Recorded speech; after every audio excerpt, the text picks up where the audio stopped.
presented by Lotus Music।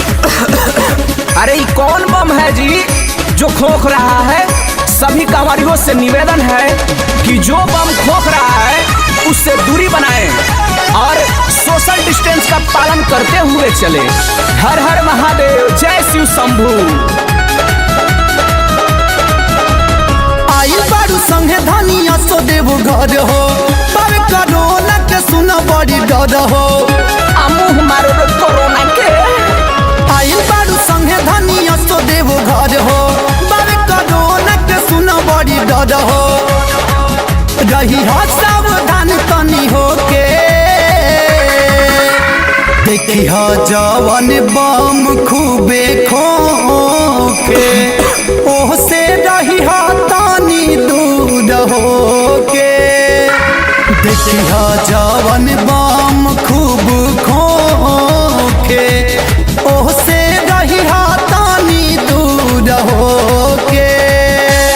ए सिपाही जी, अरे ए सिपाही जी, होई कौन बम हजी जौन खोखते जाता? अरे एकरा के पकड़ या क्वारंटाइन में भेजी चेक करावे के, ना त ऐसन करो भगवान के कोरोना पकड़ा दी।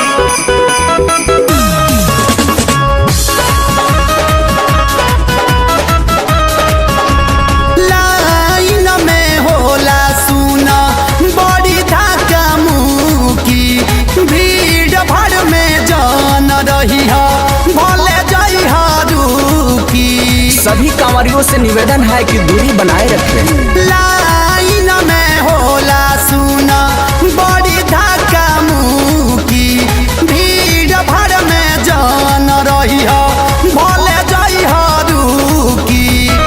चली हाथे ने थोड़ा होई फाके, देखी हा जवन बम खूबे खोखे, ओह से रही हा तानी दूर हो के।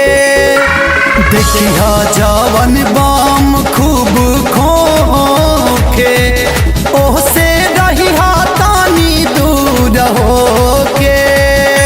हेलो हेलो हेलो, हम हैं ठन दरोगा जी। हमारी बात को सुनते हुए और सोशल डिस्टेंस का पालन करते हुए चले। और सभी कांवरियों से निवेदन है कि अपना अपना मास्क पहन ले। हर हर महादेव, जय महाकाल।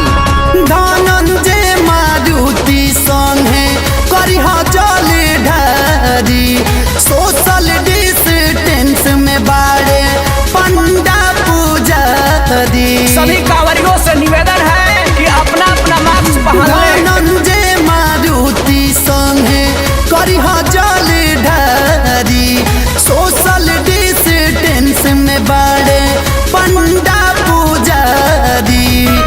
होने पुलिस वाला सब का रोके, देखी हा जवन बम खूबे खोखे, ओह से रही हा तानी दूर हो के। देखी हा जवन